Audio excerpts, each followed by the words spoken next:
مضمون کا عنوان ہے شخصیت نہیں عہد۔ راولپنڈی اسلام آباد کا نام کچھ اس طرح ایک دوسرے سے منسلک ہے کہ اب انہیں ایک دوسرے سے جدا کرنا ممکن نہیں۔ بالکل ایسے ہی غزل اور قیوم طاہر کے نام کو بھی ایک دوسرے سے جدا نہیں کیا جا سکتا۔ قیوم طاہر ہمارے عہد کے ایسے سینئر شاعر ہیں جو اب ایک شخصیت نہیں رہے، ایک عہد بن چکے ہیں۔ قیوم طاہر اردو غزل کا معتبر نام ہے جنہیں شعر کہتے 50 برس سے زیادہ کا عرصہ بیت گیا۔ غزل اور نظم کے 5 مجموعہ کلام منظر عام پر آ چکے ہیں، جن میں لوح خزاں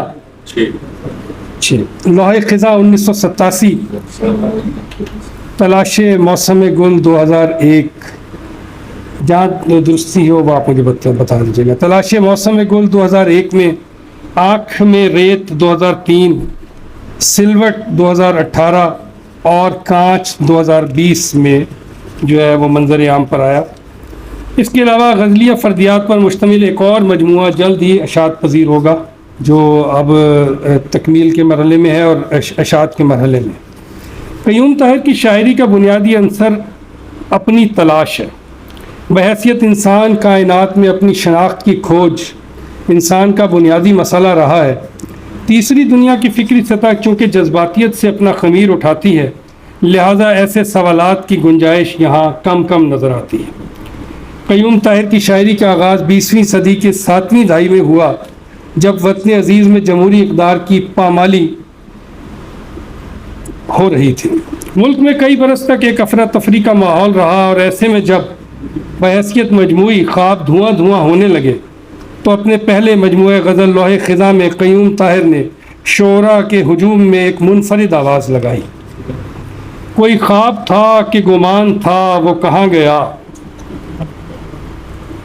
کوئی خواب تھا کہ گمان تھا وہ کہاں گیا، وہ جو آرزو کا جہان تھا وہ کہاں گیا۔ ملی نہ تازہ ہوائیں نہ دھوپ ہی اتری، بڑے رسان سے طاہر مکان چاہا تھا۔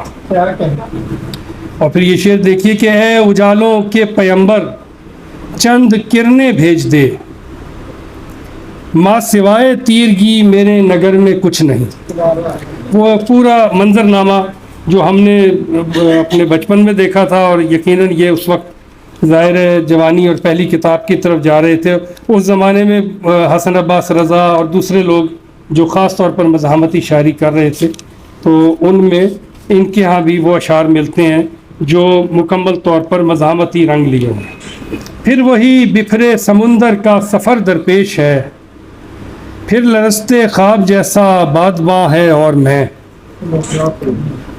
اور شعر دیکھیے کہ جو ان کے حوصلے کو بھی واضح کرتا ہے اس زمانے کے، کہ اب تو کچھ بھی فیصلہ ہو اس مسلسل جنگ کا، اب تو کچھ بھی فیصلہ ہو اس مسلسل جنگ کا، آندھیاں رکتی نہیں ہے اور دیا بجھتا نہیں۔ کیا کمال شعر ہے جی۔ اب تو کچھ بھی فیصلہ ہو اس مسلسل جنگ کا، آندھیاں رکتی نہیں ہے اور دیا بجھتا نہیں۔ 1979 میں بسلسلہ روزگار قیوم طاہر خلیجی ممالک کی طرف عازم سفر ہوئے۔ یہ سفر ان کی شاعری میں ہجرت اور نقل مکانی کے کرب کے طور پر نمودار ہوا۔ ہجرت کا یہ دکھ ان کے ہاں بڑے امکانات کا راستہ بن گیا، اور یوں بڑے امکانات سے ممیز شاعری وجود میں آئی۔ اپنی ذات کا دکھ جب قیوم طاہر کے ہاں کرتاس و قلم کی زینت بنا تو اس کا کینوس وسیع ہو گیا۔ شرط ٹھہری ہے یہی تازہ سفر کی قیوم، بھول جانا کہ تمہیں لوٹ کے گھر جانا ہے۔ میں سن رہا ہوں نئی بستیوں کی آوازیں، قدیم شہر میرا انتظار مت کرنا۔ میں سن رہا ہوں نئی بستیوں کی آوازیں، قدیم شہر میرا انتظار مت کرنا۔ بس ایک ہجر کے پل میں سفر کو اوڑھ لیا، نہ چاہتے بھی تجھے ہم خدا کو سونپ آئے۔ یہ وہ کرب جو ہے وہ ان تمام اشعار میں محسوس ہو رہا ہے جو یہاں دیار غیر کی طرف جانے والے ہمارے دوست محسوس کرتے ہیں۔ اور جانے کب کون گھڑی تیرا مسافر لوٹے، جانے کب کون گھڑی تیرا مسافر لوٹے، اتنا کرنا کہ دیا کوئی نہ بجھنے دینا۔ قیوم طاہر کے ہاں شدید جبر میں بھی حوصلے کا سامان موجود رہا. وہ ان درد بھرے لمحوں میں مایوسی کی جگہ ہمیشہ حوصلے کا حوالہ بن کر سامنے آئے ہیں. ہوا کے ساتھ بھی رشتے بڑے پرانے ہیں، مگر چراغ تو ہر حال میں جلانے ہیں. اور اپنی آنکھیں ایک دیے کی لو میں مت رکھانا، اپنی آنکھیں ایک دیے کی لو میں مت رکھانا، جلتے سورج اور مہتاب سے آگے بھی کچھ ہوگا. اور تھوڑی دیر میں لمبی مسافت ختم تھی، اور تھوڑی دیر میں لمبی مسافت ختم تھی، چند قدموں کے سفر میں حوصلہ رکھا نہیں.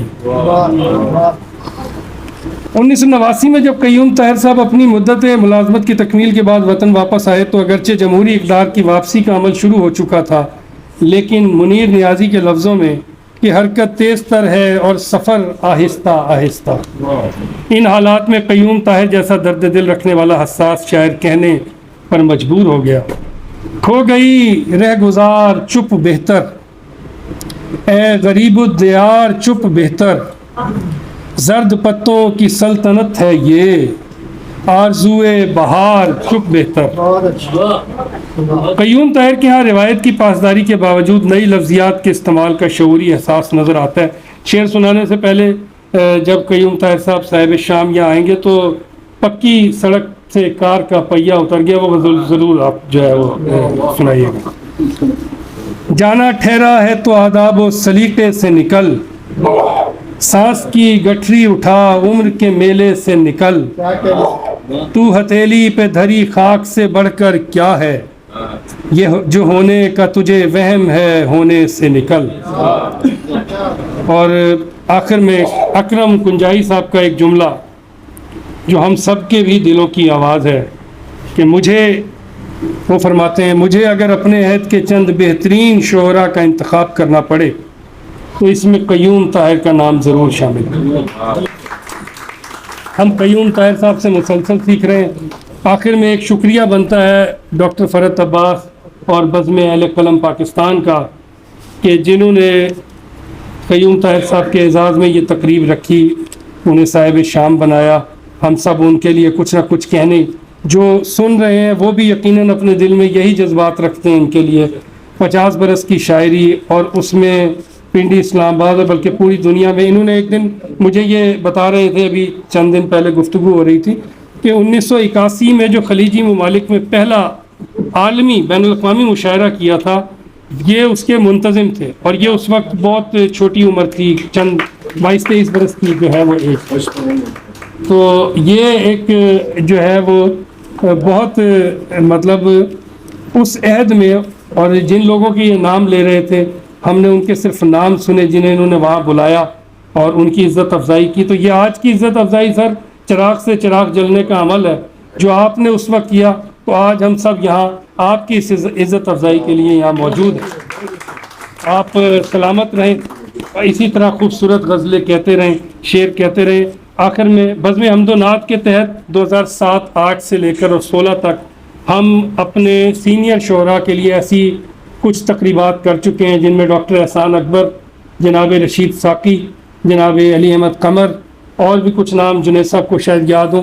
ہم نے ان کی تقریبات کی تھی اور اس کا مقصد یہ تھا کہ شاعر کو اس کی زندگی میں ان کے سامنے ہم وہ خراج عقیدت پیش کر سکیں کہ ہمارا دل بھی خوش ہو اور وہ شاعر بھی جو ہمیں سکھا رہے ہیں مسلسل ہمارے ساتھ ہیں.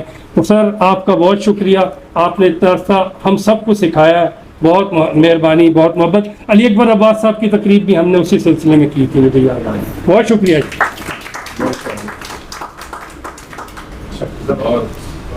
بہت شکریہ ڈاکٹر کاشف عرفان.